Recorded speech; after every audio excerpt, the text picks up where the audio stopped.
Hello, hello. We are going to bring you with us during our Spook Cave boat tour. This is an experience, so keep watching and have fun.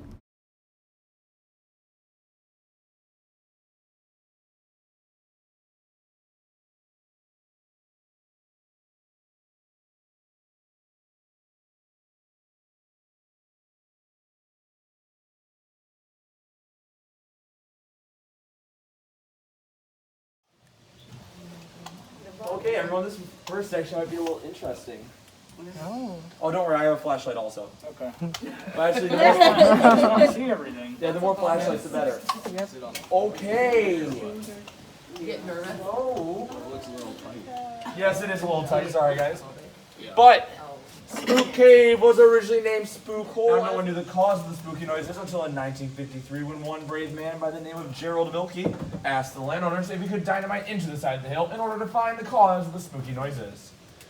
Now that's a pretty brave move, I would say, because if I heard those spooky noises, I'd be running a mile in the other direction. But instead, Gerald Wilkie was much braver than I, as he was a World War II veteran. So for the next 2 years, he proceeded to dynamite, excavate, and explore the cave until Labor Day of 1955, when he opened the cave up for tours to the public. And they have been open ever since, meaning that this great. Luckily, with being in the back row, you can lean backwards a little bit more, because you don't have to worry about your neighbors being angry at you for doing that. We'll just give them a couple more beers. Yeah. Just push them over. But if you don't think you'll be okay, please let me know right away, as it's the first 60 to 100 feet is the lowest part of the cave. So after this, it only gets higher. No.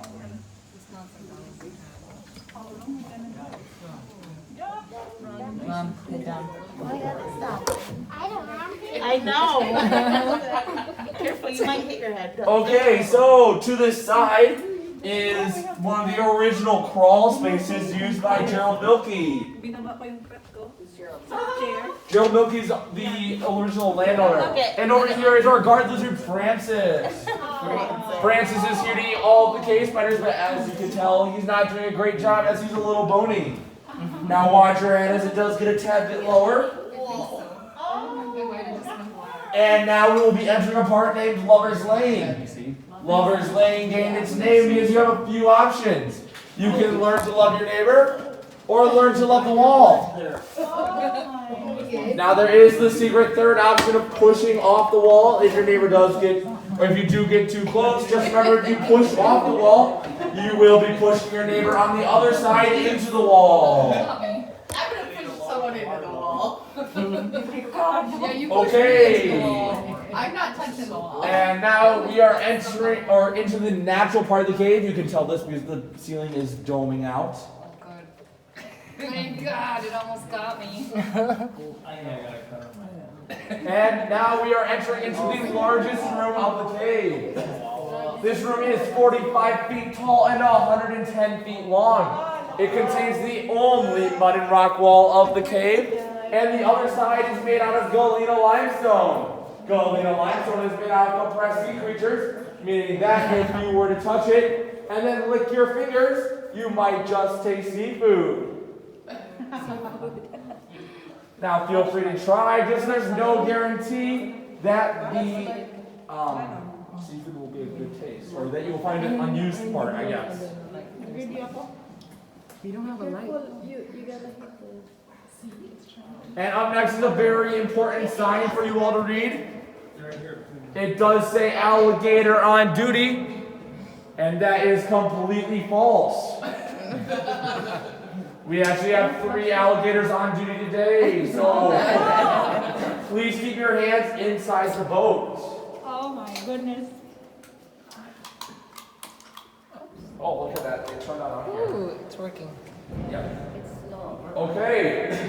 So we don't need it to flash as much. So now we're entering into the alive part of the cave. There are quite a few growing formations in here. And if you were to touch one of the growing formations, they would die out. So please do not touch the ceiling or walls, as the dirt and oil on your fingers will cause the growing formations to die out.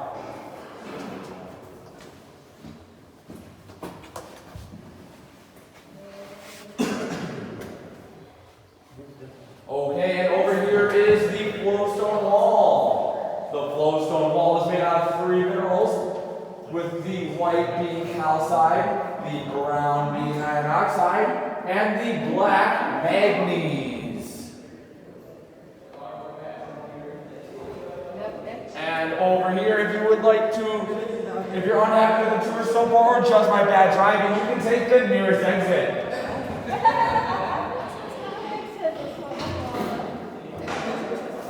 Now, if you have any questions at any point, feel free to shout them out, and I will answer them to the best of my ability.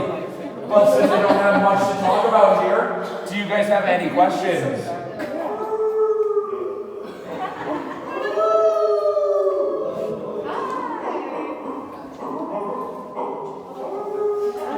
Okay, so this green light above us is a chimney. It's shining on a chimney on the green light. The chimneys go all the way up to the surface, and from the surface, chimneys are called sinkholes. Chimneys allow air and water into the cave, and sometimes they even allow the occasional falling snake into the cave. That did actually happen once, as the snake fell directly into one unlucky tour guide's boat. Caleb, do you have problems with the entrance lights also? Nope. They were credit cards, debit cards, house keys, Social Security numbers, or even child sacrifice.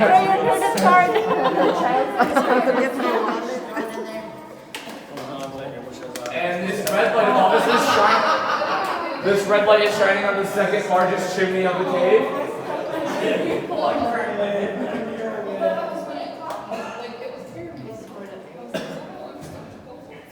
Okay, and over here is Dorothy, our alligator.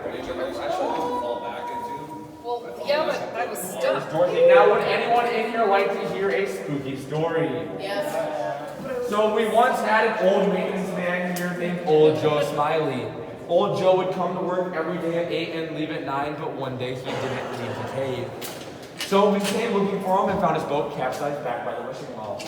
When we came a little further, we found a spooky message. Some scary scratch marks. Says help. Some spooky handprints.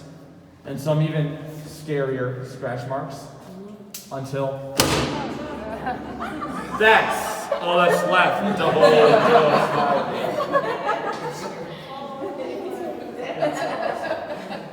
Do not worry, everyone. Old Joe is a nice man and he hasn't hurt anyone in a long time, so you should be fine. And now, that is the end of the scary part of the tour.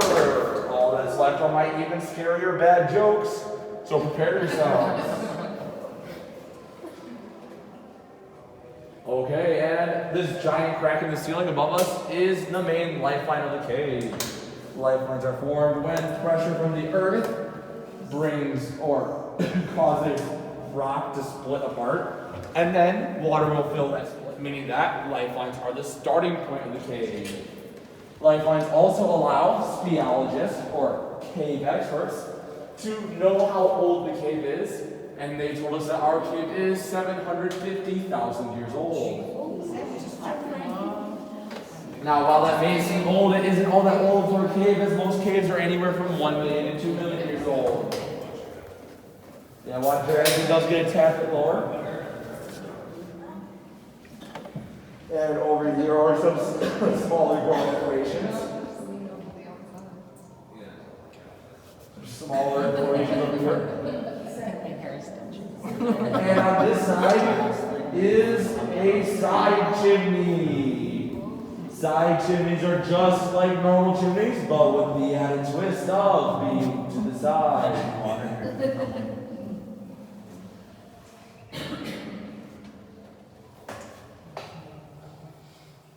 Okay, and up next is a stalactite in the ceiling that I know at least half the tour guides currently inside the cave have hit their head on. So, make sure to dodge it.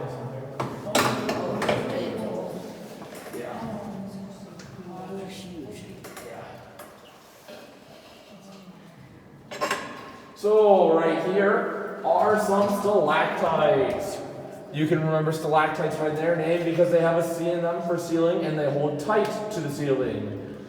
Stalactites grow at a rate of 1 inch every 100 years, and you can tell these are all growing because they have a white glossy look to them, and they're dripping water. Now, typically having a drop of water fall on your head from one of these stalactites would be considered good luck, or it would even be called a cave kiss. But that is not the case. Make sure not to hit your head on the grate. Great.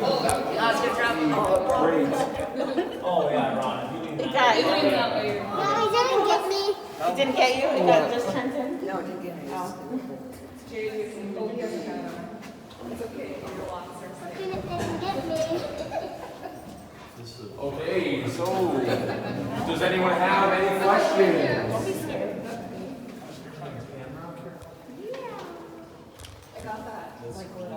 So does anyone have any questions? No? How long has the campground been open there? How long is the campground, you said? Yeah, they with the guided tours there. The tours have been open for 65, going on 66 years. I have no idea when the campground opened up. Yeah. Probably definitely sometime after that, though. Right here is the Cow Udder Formation. The Cow Udder Formation is made out of a couple columns, which are when stalactites reach the ground. And the Cow Udder Formation gained its name because it looks like a cow udder.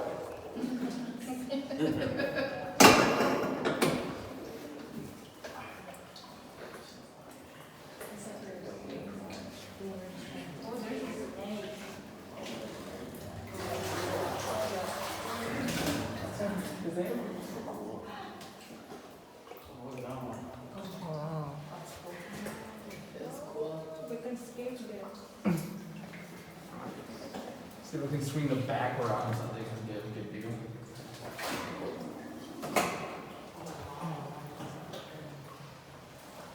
Okay, so if you look above us, you can see the frozen waterfall formation. The frozen waterfall formation is the largest formation inside Spook Cave. It is 60 feet tall and 120 feet under the surface. It's made completely out of stalactites and columns. And I can't really think of too much more to say about it. Underneath the frozen waterfall formation are some weird looking piles of mud. These weird looking piles of mud are actually stalagmites. Stalagmites grow at a rate of 1 inch every 300 years, meaning they grow 3 times slower than stalactites.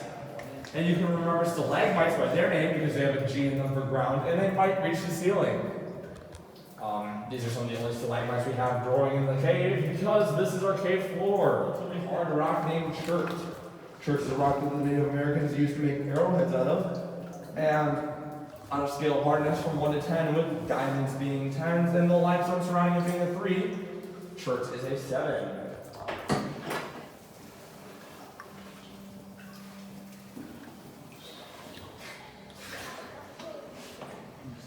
Okay, here we go. We are entering into Formation Alley. Formation Alley is a relatively narrow area with quite a few formations in it, thus giving it its name. Some of these formations include soda straw stalactites.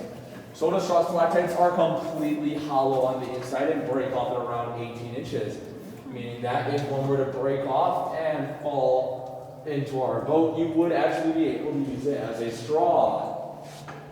The problem with that is it probably makes everything taste like minerals. Yeah, like those Flintstone vitamins, not the gummy ones, the other ones. Right here is the elephant trunk stalactite. The elephant trunk stalactite was formed when one unsuspecting tour guide hit her head on it. She walked away with a trunk of stalactite, a concussion, and a 2-week notice that she no longer works here. So here are some more stalactites.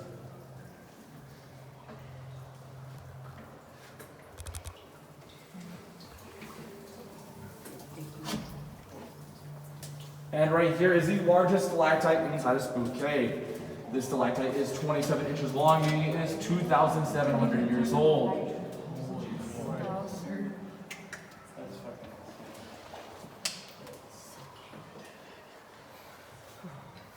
Okay, and up next is the lampshade formation. The lampshade formation was formed during excavation with minerals deposited on a pile of rock and mud.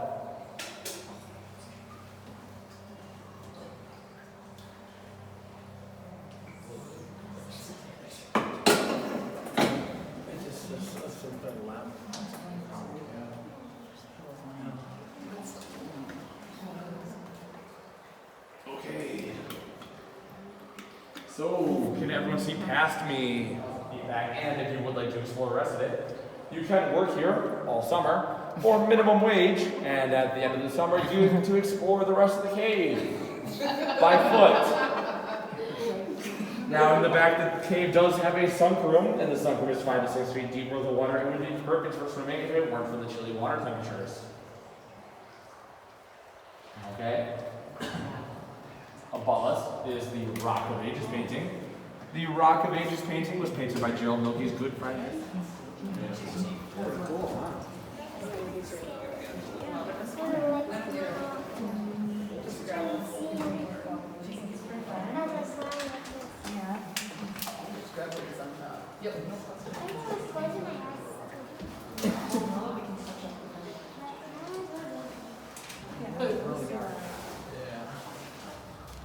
Alright, and we're pulling around. Can everyone see these holes in the wall I'm using to pull us around with? These holes were created by a tool named the star bit. The star bit was a tool that Gerald Milky used to drill holes in rock. The reason why he wanted to drill holes in those rocks, feel free to push off that wall if I bring you too close, as I most likely will. How long did it take you to memorize all of what you're telling us? Oh, sometime in May, and then they wanted me memorized by Memorial Day. I also, let's see, I think there was still school during that time.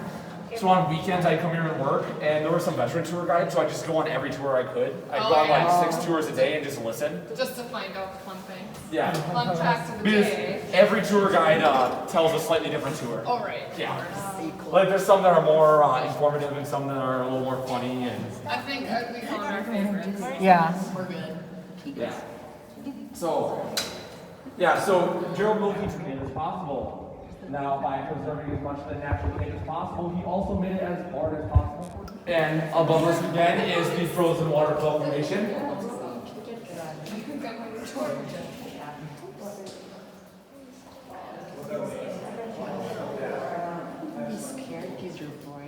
Okay, so behind the Cowwater Formation, or to the left, is the High Hill Formation.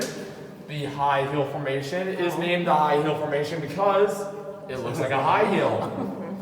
As you can tell, here at Spook Cave, we are very creative with our naming of things. So, when Spook Cave was first discovered, there were actually no bats inside of it.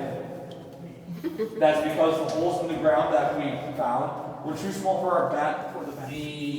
A disease called white nose disease caused most of the bats in here to die out, thus reducing our bat population down to 1 or 2 that mostly stay here during the winter. So if you were worried about bats, you do not have to worry anymore. Now, does anyone in here like bacon? Yes. Great. This is the bacon strip formation or the ribbon strip formation. The reason why it's named the bacon strip formation is it's like bacon. Now, I wouldn't recommend eating it because your teeth might end up looking like our jawline formation. The jawline formation is actually getting eaten away slowly by carbonic acid, meaning that it will be gone within 1,000 years. So, get your pictures while you can. And finally, break again, remember to put your hoods up, hats on, or dodge the drip.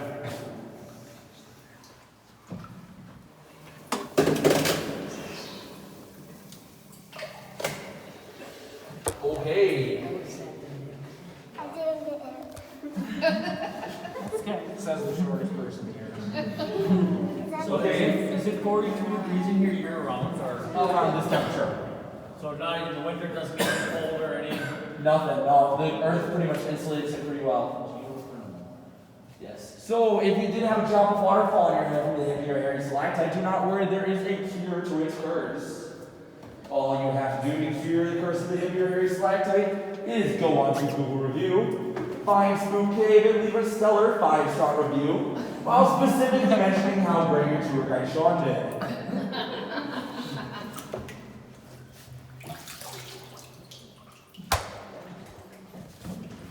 Interesting. Okay. So, would anyone inside this boat like to play a little guessing game? 7. 2 years. Less than 2, actually. 10 months. less than 10 months, less than a year also. It is only around 6 months old, as this is the first year we are using this boat.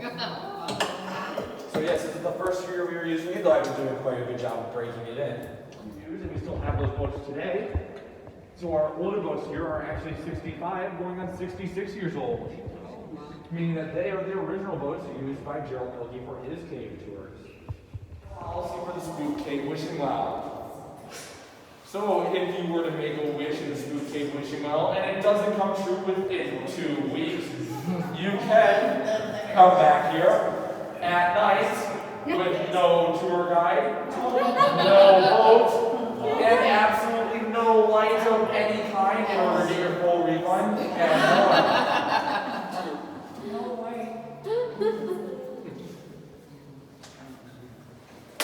As we pass the green light once again, make sure to catch any falling snakes.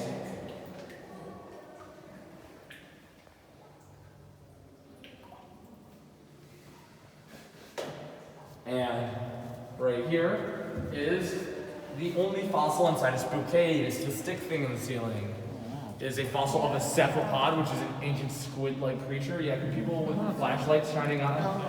So sorry about blinding anyone, but yes, that is the only fossil inside the cave. And that's kind of weird that we only have one fossil inside the cave due to limestone being known for its abundance of fossils. And if you guys would like to get out of the cave any faster, once again, here's the nearest exit.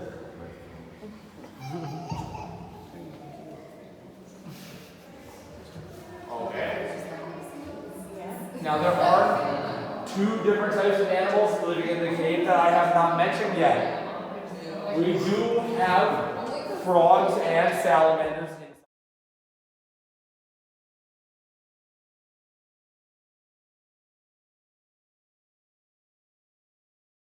Flashlight.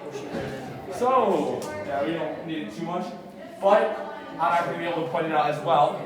So, did anyone see that big door up top as we first came through? It was in the darkness, though. People found it pretty fast. Yeah. That big door was originally used to power. Nope, wrong part. That big door was originally used to break down boats and excavating equipment. The excavating equipment was so that you could take the rocks out from back there, and the boats were so that you could use this area as the starting point for his tour as he originally planned.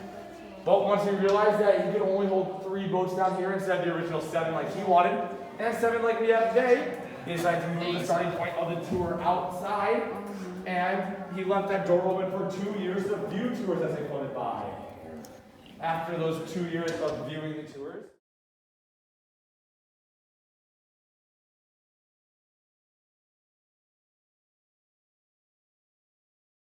the strongest rock inside Spook Cave because it's said to be holding up the entirety of the cave. Now, if you would like to test that theory, I ask that you do that on someone else's tour.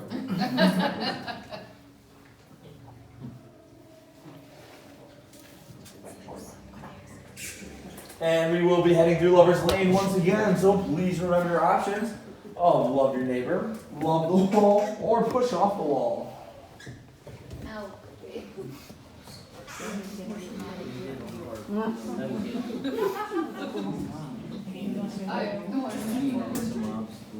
Okay, and if anyone can see the green stuff growing underneath of Francis, that is moss.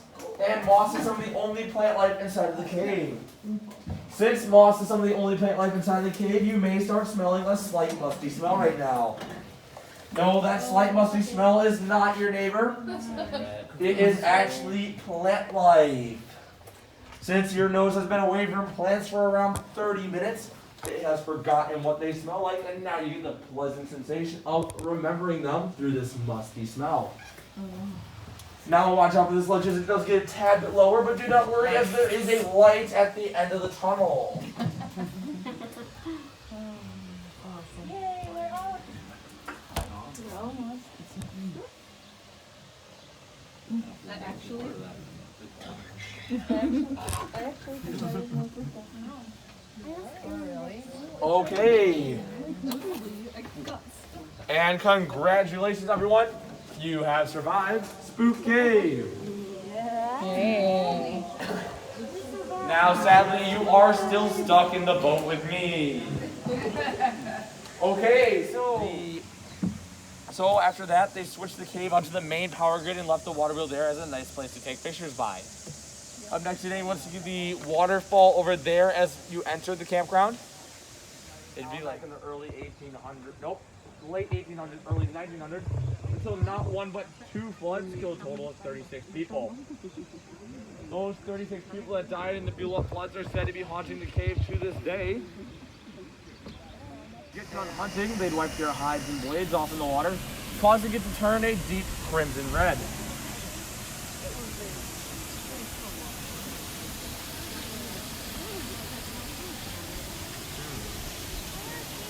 Okay, and now as we get up to the dock, I will have to ask that you wait to exit the boat until I dismiss you by row, so that no one becomes you by row, so that no one becomes. It was amazing. That was fun. It was fun. Thank you so much for finishing the entire virtual tour of our Spook Cave adventure, and stay tuned for our next video.